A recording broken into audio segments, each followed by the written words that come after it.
Timnas Australia dihantui badai cedera. Sinyal positif Timnas Indonesia untuk menang. Timnas Australia, yang akan menjadi lawan Indonesia dalam lanjutan kualifikasi Piala Dunia 2026, tengah menghadapi badai cedera yang cukup serius. Sejumlah pemain kunci mereka mengalami cedera dan berpotensi absen dalam laga mendatang. Situasi ini tentu menjadi perhatian bagi The Socceroos, mengingat pemain-pemain yang cedera memegang peran penting dalam strategi tim mereka.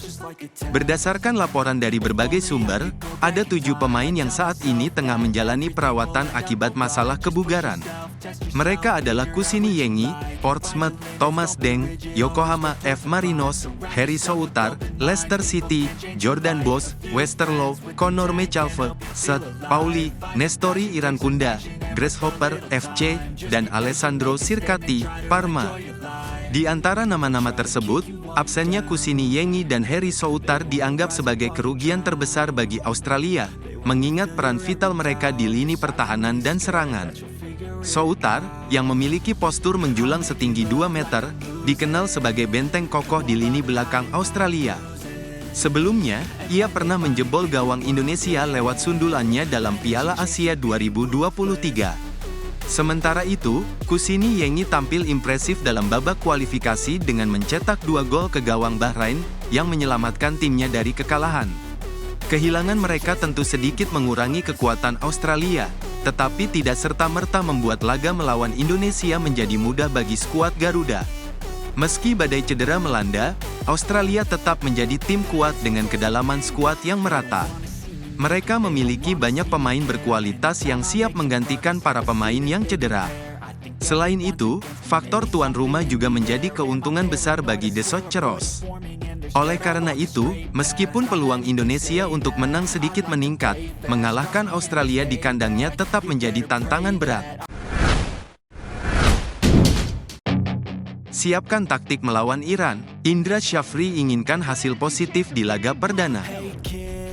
Pelatih Timnas Indonesia U20, Indra Syafri, mulai menyusun strategi terbaik untuk menghadapi Iran dalam laga pembuka grup C Piala Asia U20 2025. Demi mempersiapkan tim, ia terus mengotak-atik formasi agar para pemain bisa tampil maksimal di pertandingan nanti. Para pemain sudah mulai berlatih di lapangan setelah sebelumnya menjalani sesi pemulihan. Pertandingan melawan Iran akan berlangsung di Shenzhen Youth Football Training Base Center Stadium, di mana tim Garuda Muda berambisi meraih hasil positif. Setibanya di China pada hari Minggu, para pemain langsung menjalani sesi recovery untuk menjaga kebugaran tubuh setelah perjalanan jauh. Sehari setelahnya, mereka mulai berlatih di lapangan guna menyesuaikan diri dengan kondisi di sana. Indra Syafri bersyukur seluruh pemain dalam kondisi fit dan siap berjuang di turnamen ini. Dengan membawa 23 pemain terbaiknya, ia optimistis skuadnya bisa memberikan perlawanan maksimal kepada tim-tim kuat yang akan dihadapi. Hari ini kita mulai merancang game plan dan taktik melawan Iran.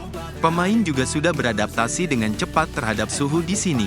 Sekarang tinggal bagaimana kita harus bisa mencapai nilai positif di laga pertama, karena laga pertama sangat penting bagi kita, kata Indra Syafri. Selain taktik, ia juga menekankan pentingnya adaptasi terhadap lingkungan sekitar.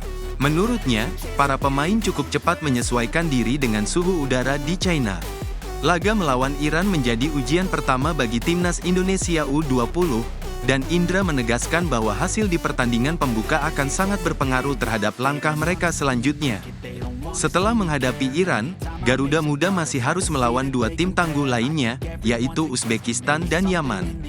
Dengan persiapan yang matang, tim berharap bisa bersaing dengan baik dan meraih hasil terbaik di Piala Asia U20 2025. Saya hanya ingin membantu Indonesia, respon Kevin Dix saat ditanya cedera saat laga debutnya. Pada laga debutnya bersama Timnas Indonesia melawan Jepang, Kevin Dix mengalami momen yang kurang menyenangkan. Bek FC Copenhagen itu dipercaya sebagai starter dan tampil solid di lini pertahanan.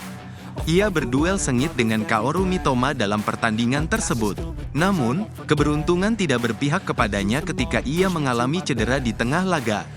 Walau sempat mendapatkan perawatan medis, Dix akhirnya tidak dapat melanjutkan permainan. Saat Dix mendapatkan perawatan di luar lapangan, Jepang berhasil mencetak 2 gol. Situasi ini semakin memperburuk debutnya bersama timnas Indonesia.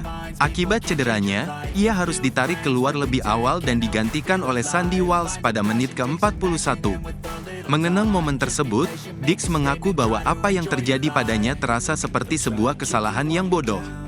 Dalam wawancara di YouTube The Highway, Dix menjelaskan bahwa ia terlalu agresif saat berduel dengan Kapten Jepang, Wataru Endo.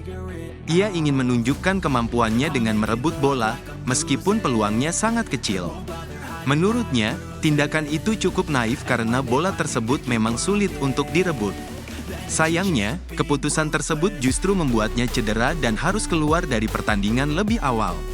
Rasa bercampur aduk, saya hanya ingin menunjukkan dan membantu timnas Indonesia. Kemudian saya merasakan cedera di lututku, jelas Dix.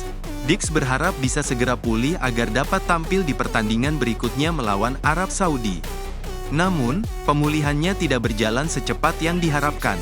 Akibatnya, ia harus mengubur impiannya untuk bermain di laga tersebut, dan akhirnya kembali ke FC Copenhagen guna menjalani pemulihan lebih lanjut. Buktikan omongannya sendiri, Sandy Walsh berlabuh di liga teratas Asia.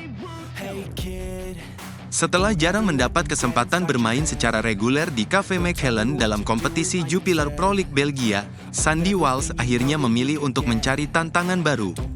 Keputusan bek kanan keturunan Indonesia ini pun resmi diumumkan oleh klub asal Jepang, Yokohama F. Marinos, pada Minggu. Melalui unggahan di akun Instagram @yokohama.marinos, klub yang berbasis di prefektur Kanagawa tersebut menyatakan bahwa mereka telah mencapai kesepakatan dengan Sandy. Kepindahan Sandy ke Liga Jepang tak lepas dari bayang-bayang kegagalan beberapa pemain Indonesia sebelumnya yang pernah berkarir di sana. Nama-nama seperti Stefano Lillipali, Irfan Bahdim, Pratama Arhan, hingga Justin Hubner diketahui pernah mengalami kesulitan saat mencoba menembus kompetisi sepak bola Jepang. Namun, Sandy diyakini memiliki peluang lebih besar untuk sukses karena berbagai faktor yang mendukungnya. Salah satu keunggulan utama Sandy adalah pengalamannya bermain di Eropa. Berbeda dengan kompatriotnya yang berangkat ke Jepang dengan menit bermain yang minim, Sandy telah merasakan atmosfer kompetisi tinggi di berbagai klub Belgia. Hal ini menjadi modal penting baginya dalam menghadapi persaingan ketat di Liga Jepang. Keputusan kepindahannya juga menunjukkan langkah yang lebih terencana dibandingkan para pendahulunya. Statistik menunjukkan bahwa Sandy memiliki rekam jejak yang mengesankan selama berkarir di Eropa. Menurut data dari Transfermarkt, ia telah memainkan 73 pertandingan bersama KRC Genk, 80 laga dengan Zulte Waregem, dan 133 kali tampil untuk KV Mechelen. Dengan pengalaman yang cukup matang di kompetisi Eropa, Sandy diyakini memiliki bekal yang cukup untuk bersaing dan membuktikan kemampuannya di Liga Jepang.